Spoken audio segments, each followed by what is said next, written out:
बच्चों, स्वागत है मेरे नए वीडियो में। और आज के इस वीडियो में हम लोग क्लास 12 केमिस्ट्री का लेसन नंबर 2 जिसका नाम है विद्युत रसायन के एक नए टॉपिक के बारे में पढ़ेंगे। और आज का जो हमारा टॉपिक होगा वो मुख्य रूप से विद्युत रासायनिक श्रेणी पर आधारित होगा। विद्युत रासायनिक श्रेणी है क्या, इसके गुण क्या है, इसके उपयोग क्या है। ठीक है, विद्युत रासायनिक श्रेणी क्या है ये हमने कल डिस्कस किया था थोड़ा सा इसके बारे में। विद्युत रासायनिक श्रेणी एक ऐसी श्रेणी होती है जिसमें तत्वों को उनके अपचायक क्षमता के आधार पर बढ़ते हुए या घटते हुए क्रम में सजाकर रखा जाता है। ये हमने कल डिस्कस किया था। ठीक है, आज हम लोग पढ़ेंगे कि जो विद्युत रासायनिक श्रेणी होती है उसके गुण क्या क्या होते हैं। तो कल जब हमने विद्युत रासायनिक श्रेणी आपको लिखवाया था तो उसमें हमने लिखवाया था कि सबसे ऊपर जो है एक छोटा सा यहाँ पे बना दे रहे हैं, सबसे ऊपर मान लीजिए हमारा लिथियम था इस तरह से। ठीक है, और बीच में हाइड्रोजन आ रहा था जिसकी अपचायक क्षमता 0 दिखाई गई थी। इसकी अपचायक क्षमता -3.05 और सबसे लास्ट में जो था गोल्ड था जिसकी अपचायक क्षमता जो थी 1 पॉइंट कुछ आई थी इस तरह से करके, तो वो पॉजिटिव था, प्लस में था। ठीक है, तो आपको इस तरह से विद्युत रासायनिक श्रेणी दिखाया गया था। सबसे ऊपर जो था लिथियम था और सबसे नीचे जो था वो गोल्ड था।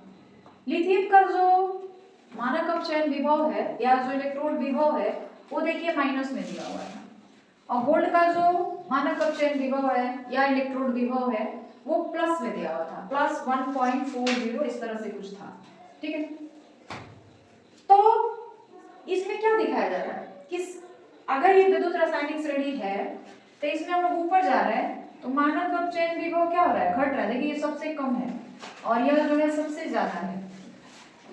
तो श्रेणी में जब हम लोग नीचे से ऊपर की ओर जाते हैं तो मानक अपचयन विभव जो होता है या इलेक्ट्रोड विभव जो होता है वो घटता जाता है, और श्रेणी में नीचे अगर आते हैं तो उसका मानक अपचयन विभव जो होता है वो बढ़ता जाता है। आप खुद भी देख सकते हैं ये सबसे कम है और यह जो है सबसे अधिक है।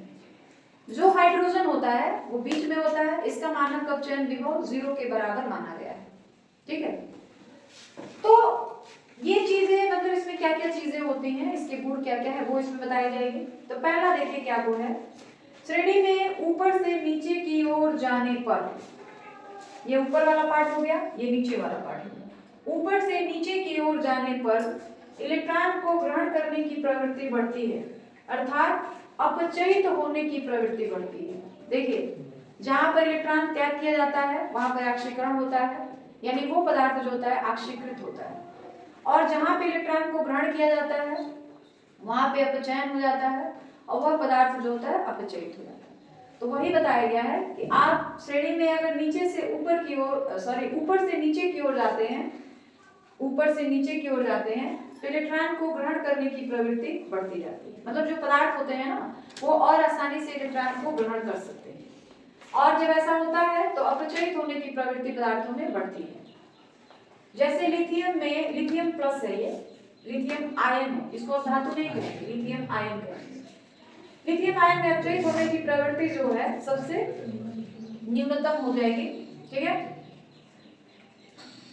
उसके बाद दूसरा है श्रेणी में नीचे से ऊपर की ओर जाने पर, नीचे से अभी क्या था, पहला था कि ऊपर से नीचे जा रहे थे हम लोग, अभी क्या है नीचे से ऊपर जाना है।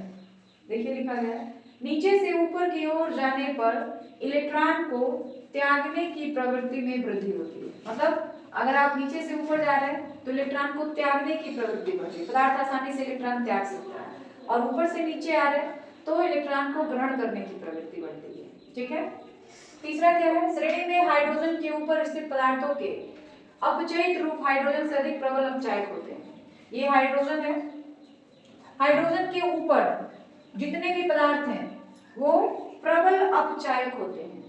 ये याद रखिएगा, हाइड्रोजन के ऊपर जितने भी पदार्थ होते हैं प्रबल अपचायक होते हैं, जबकि हाइड्रोजन के नीचे बहुत सारे तत्वों के नाम हमने लिखाए थे, वो सारे पदार्थ जो होते हैं दुर्बल अपचायक होते हैं। ये दो चीजें आपको याद रखनी है, एक प्रबल अपचायक और एक दुर्बल अपचायक। हाइड्रोजन के ऊपर जो भी पदार्थ होते हैं वो प्रबल अपचायक होते हैं, हाइड्रोजन के नीचे जो भी पदार्थ होते हैं वो दुर्बल अपचायक होते हैं।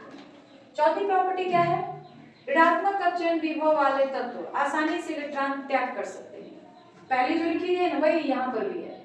पहले वाले में लिखा गया कि श्रेणी में ऊपर से नीचे की ओर जाने पर इलेक्ट्रॉन को ग्रहण करने की प्रवृत्ति बढ़ती है। यहाँ पे लिखा गया है ऋणात्मक अपचयन विभव वाले तत्व आसानी से इलेक्ट्रॉन का त्याग कर सकते हैं और धनात्मक अपचयन विभव वाले तत्व आसानी से इलेक्ट्रॉन ग्रहण कर सकते हैं। मतलब ये यहाँ पे दो चीज देखिए, ये ऋणात्मक इसका अपचयन विभव दिया है और इसका जो है धनात्मक दिया है। तो जो ऋणात्मक अपचयन विभव वाले तत्व होते हैं वो आसानी से इलेक्ट्रॉन का त्याग कर सकते हैं और जो धनात्मक अपचयन विभव वाले तत्व होते हैं वो आसानी से इलेक्ट्रॉन को ग्रहण कर सकते हैं। जिस तत्व का अपचयन विभव जितना कम होगा वो उतना ही अधिक अभिक्रियाशील तत्व माना जाता है। जैसे देख लीजिए, लिथियम है और यहाँ पे गोल्ड है, इसका मानक अपचयन विभव जो है माइनस में यानी सबसे कम है और इसका जो है सबसे अधिक है, यानी इसका अपचयन विभव तो सबसे कम है तो यह अधिक अभिक्रियाशील तत्व है और इसका अपचयन विभव सबसे अधिक है तो यह कम अभिक्रियाशील तत्व है। इतनी बात समझ आ गई? तो ये विद्युत रासायनिक श्रेणी के गुण हैं जो आपको याद होने चाहिए और विद्युत रासायनिक श्रेणी जो है आपके एग्जाम के लिए बहुत ज्यादा इंपॉर्टेंट है, इससे सवाल पूछे जाते हैं एग्जाम में, इसलिए ये आपको याद होना चाहिए। ठीक है, तो ये चीजें क्लियर हो गई हैं आपको कि विद्युत रासायनिक श्रेणी के गुण क्या है। अब आगे बढ़ा जाए। अब हम लोग ये जानेंगे कि जो विद्युत रासायनिक श्रेणी है उसके उपयोग क्या क्या है, कहाँ पर विद्युत रासायनिक श्रेणी का उपयोग किया जा सकता है। ठीक है, तो पहला धातुओं की क्रियाशीलता में विद्युत रासायनिक श्रेणी में कई सारे तत्व दिए गए हैं, सबका मानक अपचयन विभव भी दिया गया है। तो विद्युत रासायनिक श्रेणी को देखकर हम ये पता लगा सकते हैं कि कोई तत्व कितना ज्यादा अभिक्रियाशील है और कितना कम अभिक्रियाशील है। जिस तत्व का मानक अपचयन विभव जितना कम होगा वो उतना ज्यादा अभिक्रियाशील होगा और जिस तत्व का मानक अपचयन विभव जितना अधिक होगा वो उतना ही कम अभिक्रियाशील होगा। ठीक है, तो यही बातें इसमें लिखी गई हैं और इसको और अच्छे से समझने के लिए यहाँ पे एक सवाल लिखा गया है। जब ये सवाल आप आसानी से हल कर लेंगे ना तो आपको समझ आ जाएगा कि किस तरह से हम लोग धातुओं की क्रियाशीलता को डिफाइन करते हैं या पहचानते हैं। तो देखिए सवाल है, चार धातु A B C D, चार धातु हैं, इनका नाम नहीं दिया गया है, कि मानक अपचयन विभव, चार धातुओं के जो मानक अपचयन विभव है वो दिए गए हैं -2.93, -0.25, -3.05 और -0.74। आपको ये बताना है यह जो है ना ये किसका है, A का मानक अपचयन विभव है, यह जो है B का है, यह जो है C का है और यह जो है D का है। मानक अपचयन विभव देखकर आपको ये बताना है कि कौन सा तत्व सबसे अधिक अभिक्रियाशील है और कौन सा तत्व सबसे कम अभिक्रियाशील है। और यहाँ पे लिखा गया इन्हें क्रियाशीलता के घटते क्रम में व्यवस्थित करें, मतलब जो सबसे कम अभिक्रियाशील होगा वो सबसे लास्ट में लिखा जाएगा और जो सबसे ज्यादा अभिक्रियाशील होगा वो सबसे पहले लिखा जाएगा। ठीक है, तो अभी यहाँ पे लिखा भी गया है जिसका मानक अपचयन विभव जितना कम होता है वह उतना ही अधिक अभिक्रियाशील होगा, जितना कम होगा वो उतना ज्यादा अभिक्रियाशील होगा और जिसका मानक अपचयन विभव जितना ज्यादा होगा वो उतना ही कम अभिक्रियाशील होगा। तो इसमें आपको देखना है कि किसका मानक अपचयन विभव सबसे कम है, सबसे कम। तो ये सारे नंबर्स दिए गए हैं और सबसे कम अभिक्रियाशील मानक अपचयन विभव किसका है, सबसे कम, तो यही दिख रहा है। आपको पता होना चाहिए कि अगर कोई नंबर जितना बड़ा होता है माइनस चिन्ह लगने के बाद वो उतना ही छोटा होता है। तो अगर वैसे देखा जाए तो सबसे बड़ा तो ये है, लेकिन जैसे ही माइनस साइन लगा दिए सबसे छोटा हो गया, तो सबसे छोटा ये है मानक अपचयन, सबसे कम है। तो C जो है, C का मानक अपचयन विभव सबसे कम है, यानी C जो है सबसे अधिक अभिक्रियाशील धातु होगा। अरे बात समझ में, C का मानक अपचयन विभव सबसे कम है इसलिए C सबसे ज्यादा अभिक्रियाशील होगा। ठीक है, तो घटते हुए अभिक्रियाशीलता के क्रम में लिखेंगे, यानी जो सबसे ज्यादा अभिक्रियाशील होगा उसको पहले लिखा जाएगा। तो देखिए तत्वों के कैसे लिखेंगे इसको, तत्वों के मानक अपचयन विभव, मानक अपचयन विभव, मानक अपचयन विभव को ना हम लोग शॉर्टकट में इस तरह भी दिखाते हैं, E0 सेल। आ रही बात समझ में? ऐसे भी हम लोग लिखते हैं, ठीक है। तो E0 का मान जो है वो सबसे कम किसका है? C का, सबसे कम।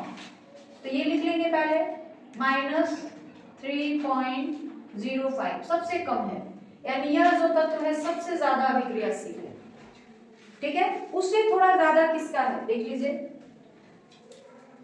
ये C मतलब ये सबसे कम हो गया। उसके बाद देख लीजिए कौन है, उससे थोड़ा कम कौन होगा, सॉरी उससे, ये तो सबसे कम हो गया ना, ये सबसे छोटा है, इससे थोड़ा सा बड़ा कौन है इसमें, ये तो निकल गया। अब ये आपके पास बचे हुए हैं, ये सबसे छोटा है, इससे थोड़ा सा बड़ा कौन सा मानक अपचयन विभव है? बोलिए, A B C कौन सा है, आप बता सकते हैं, बताइए। तो सबसे मतलब इससे थोड़ा सा ज्यादा होगा A का, यानी -2.93, ठीक है। उससे थोड़ा ज्यादा कौन सा होगा? -0.74, और सबसे छोटा हो जाएगा -0.25, ठीक है। तो ये सबसे कम मानक अपचयन विभव है, उससे थोड़ा ज्यादा मानक अपचयन विभव, उससे थोड़ा ज्यादा, और सबसे ज्यादा ये है। अब सबसे ज्यादा अभिक्रियाशील तत्व कौन हो गया? C, फिर A, फिर D, और सबसे लास्ट में हो जाएगा D। अब तब तत्वों का क्रियाशीलता के घटते क्रम C, A, D और G, ये सबसे अधिक अभिक्रियाशील तत्व है, अधिक अभिक्रियाशील तत्व है, और यह जो है सबसे कम अभिक्रियाशील तत्व है। आई बात समझ में? जिसका मानक अपचयन विभव सबसे कम होगा, सबसे कम इसका है C का, तो ये सबसे अधिक अभिक्रियाशील होगा, और जिसका मानक अपचयन विभव सबसे ज्यादा होगा तो वो सबसे कम अभिक्रियाशील तत्व। ये चीज आपको याद रखना है। तो धातुओं की अभिक्रियाशीलता को पहचानने के लिए हम लोग विद्युत रासायनिक श्रेणी का उपयोग करते हैं, क्योंकि विद्युत रासायनिक श्रेणी में ही तत्वों के मानक अपचयन विभव दिए होते हैं। मानक अपचयन विभव देखकर हम बता सकते हैं कि कौन सा तत्व अधिक अभिक्रियाशील है और कौन सा तत्व कम अभिक्रियाशील है। तो ये बात समझ आ गई, पहला उपयोग आपको अच्छे से समझ आ गया कि विद्युत रासायनिक श्रेणी का पहला उपयोग क्या है, ठीक है।